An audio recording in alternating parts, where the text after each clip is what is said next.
Sekar Gambuh laras pelok patet barang dening Nuri Utami.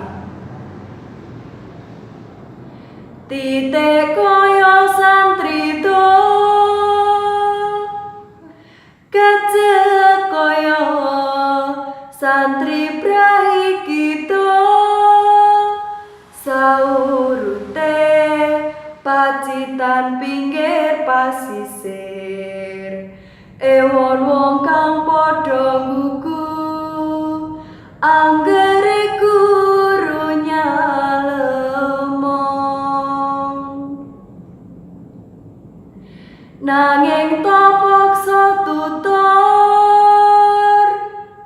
rening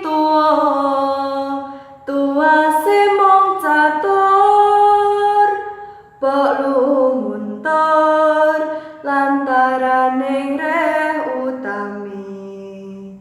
Sing sapa temen tinemu nugraha gemeng kaprapon. Cekap semanten, matur nuwun.